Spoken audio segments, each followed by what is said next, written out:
It's time for my monthly plans and haul video. Hi, my name is Sarah and my channel is Knotty Gnome Crafts. My channel is all about sewing and styling a handmade wardrobe. Today we're going to talk about my sewing plans for the month of May, and then I will share with you my haul from April. First of all, I had made a pledge to myself that I was going to sew up one dress per month for the Project Dress a Girl charity project that is hosted by Maddie of MariSews, I think in September. And I was not able to sew up a dress in the month of April because I just ran out of time.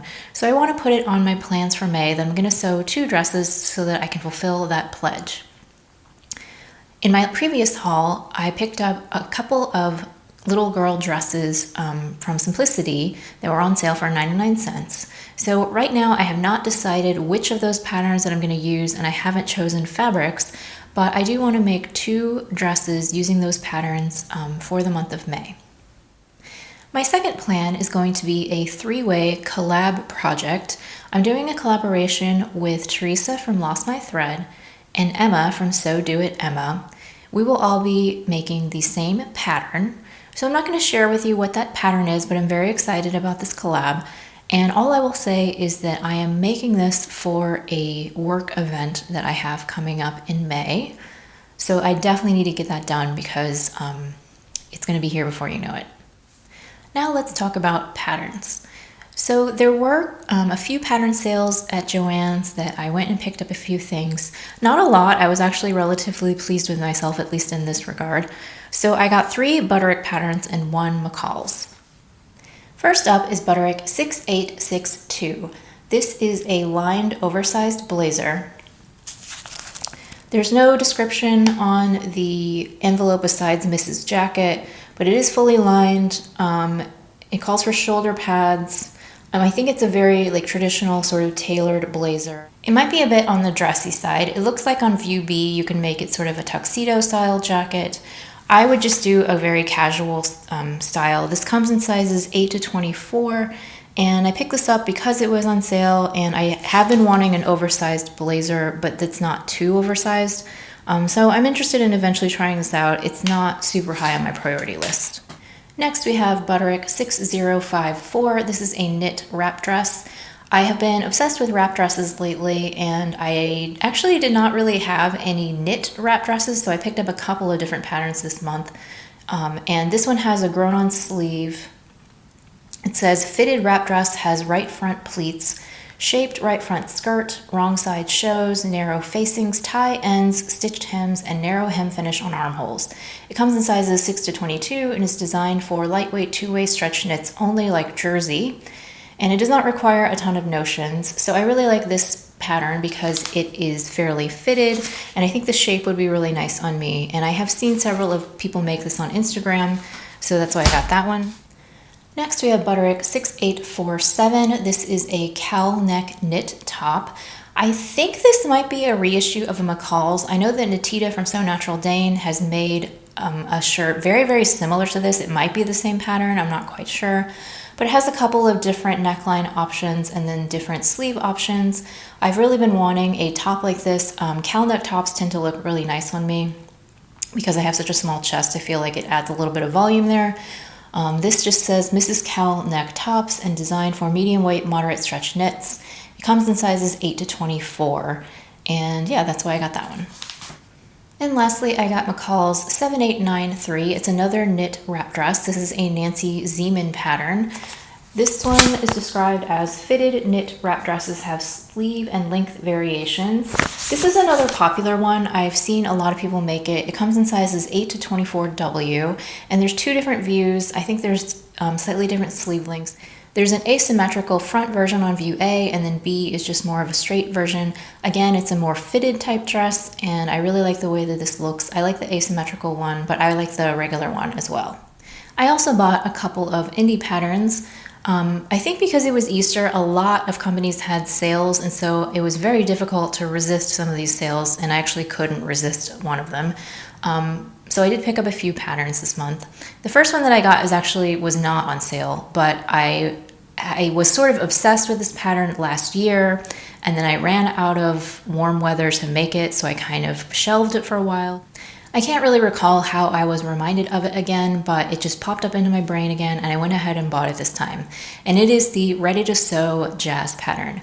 Now this is basically an ebook that comes with several different bodices and bottoms that you can mix and match. And I think it says that it has up to 80 different variations. Now I'm not going to show you every single one because that would take forever, but I'll just give you a little sample with the line drawings of the different things you can do with the pattern. I am most interested in making the jumpsuits and the rompers. If I like the pattern and the fit of it, I may eventually make the dress or a top, but mostly I'm interested in the jumpsuits. I actually want to make this up really soon, and I'm not even sure by the time you see this video, I might have already made it. I'm not quite sure, but it's definitely on my list of patterns to try pretty soon. So the sale that I fell for was by Paper Cut Patterns. They had 30% off all of their designs. And I have seen that level of sale before. I think they did it on Black Friday, but 30% off is a good price. Most of the patterns that I got were around $10. And I don't know how you guys do it, but for my mental calculus for an indie pattern, I feel like if I make it once and the pattern costs around $10, to me that's a good value. And of course, if I make it multiple times, then it makes it even cheaper. But yeah, so I picked up 3 patterns from their sale. The first one is the Estella dress. This also is a top and a skirt. There's a couple of different length variations. And I don't know, when the pattern first was released, I wasn't really interested in it, but I saw some versions on Instagram that I really liked. And I just think that it's so cute for spring and summer. And I actually bought some fabric to make it up. This is another one that I may have already made it by the time that you see this video, hopefully, fingers crossed. But I will show you the fabric that I'm planning to use for this a little bit later. This particular pattern does come in their curve range, so I can't remember what the size range is, but I'll put the chart up on the screen. So it has a nice size range. I just love the uniqueness of the top, that you can wear it either with the wrap in the front or the wrap in the back. As I just said, I'm obsessed with wrap tops and wrap dresses lately, and so I am just really excited to make this up. The other 2 patterns that I bought were both pants. I bought an older design. I don't know if it's called the guy's pants or the geese pants, depending on if we're using the French pronunciation or not. Anyway, I'm just gonna call it the geese. So this is a design that I've been looking for. So it has a very classic look in the front of sort of a pleated front khaki type look to it. Pretty loose fitting. It has slim tapered legs. And then the back has an elastic waist and it has welt pockets. Now I do have some patterns that I could probably adjust to sort of give an approximation of this look. But as I said, this style of pattern is exactly what I've been looking for a while. So I went ahead and bought it. I have a number of bottom weight fabrics in my stash that I think would work really nice with this, including some linen. So I'm excited to give these a try, hopefully later on this spring. Also, the geese pants has a more limited size range. It only comes in their sizes 1 to 8, I think. But the next pattern that I got, the Tula pants, does come in their full curve range, the regular and the curve range. So the Tula pants is another one that I have other similar patterns, but again, this is exactly what I was looking for. I've been wanting to make some woven joggers out of linen fabric that's been in my stash for over a year now, and these design details are just exactly what I wanted. You can make it in either woven or knit fabrics. There's a wide leg version, there's a tapered leg version, you can even add cuffs at the bottom if you want, and there's also a shorts version. So if I can get the fit right on these pants, I really do think that I would make them over and over again. So I thought it was worth picking up the pattern while it was on sale. Now let's move on to fabrics. I did purchase several fabrics this month. One of the fabrics that I bought was from thefabricstore.com. If you get their emails, they have a sale on something new, like basically every day. And one of the sales that they had was for their softened natural linen mix, I think it's called. Basically, they alternate the weaving with natural colored linen and I think bleached linen. So it has a little bit of a marled effect. And I bought 5 yards of this fabric because it was a pretty good price. And I'm hoping to get a pair of pants, possibly the Tulas or the geese pants actually, either one would work. And I would also like to get either a jumpsuit or possibly a jacket out of it. So I haven't washed this fabric yet, but hopefully I have inserted the clip so you can see what the fabric looks like with a little bit of drape. and it has a nice weight to it. I think it's going to be really good to work with. The rest of the fabrics that I bought are all from Joann's. I went to Joann Fabrics and they had a pretty good sale over the weekend. They had an unadvertised sale on denim. All denim was $7.99 a yard, which generally equates to at least 50% off. Some of their denims are even pricier than that, so I thought that was a really good sale. So I picked up 3 pieces of denim that I've actually had my eye on for a while, but I hadn't bought them because normally their denim sale is usually not very good. So I went ahead and snapped them up while I had the opportunity. The first piece that I got is 3.5 yards of their 100% cotton 4-ounce denim in the dark wash. Now I actually bought this exact fabric before and I made the Burnside Bibs dress. But I'm actually getting rid of that dress because I absolutely hate it. I think that the style is cute, but it has like this little crisscross thing in the back that you have to pull tight with like a drawstring. And I find it just super, super annoying. So I rebought that fabric because I do think that it's a really nice quality.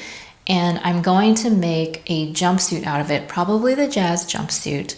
I don't know which variation yet, but I just think it would be really nice and comfortable for a light jumpsuit for summertime.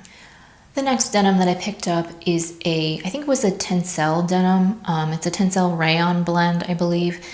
And it's called dark wash, but it's lighter than the cotton. It's more of like a medium wash to me. I have been wanting to make a denim shirt dress for quite a long time. I think I might use a vintage pattern that I got from the 90s that it sort of looks like the True by Shelby, but it has like a collar on it. I'm not 100% decided on that yet, but that's what I'm leaning towards. I really want a knee-length denim dress, and I think that the drape of this tencel or lyocell or whatever it is will be really nice weight and drape for a dress. Next up, I got their tie-dye denim. I believe it's basically the same base as the one that I just showed you, the tencel, lyocell, whatever it is, but this one is tie-dyed. And I actually saw, I think it was the SewcalSewcialite made a True Bias Maeve skirt out of it, and I thought it was really cute and I kind of wanted to copy her. And then when I bought the Paper Cut Patterns Estella dress, I really think that it would make a cute matching set with that wrap top and then the shorter skirt with the ruffle at the bottom. So I'm going to make separates. I'm going to do the top and the skirt rather than the dress because I just think that I would get more wear out of it. But I think that the tie-dye denim is going to be super cute for that look. And I'm really excited to cut into that. I think that might be the project that I work on next. And then finally, I bought 3.5 yards of their rayon, it's called Refined Ponte Knit. It is a rayon nylon spandex blend in the colorway black. And I've actually bought this exact fabric before and I made a pair of pants out of it several years ago. I think it was 2017 or 2018. And those pants have held up really well. They haven't pilled. They still look brand new. And I think that their Refined Ponte is actually a really nice quality fabric. I wish they would come out with it in more colors.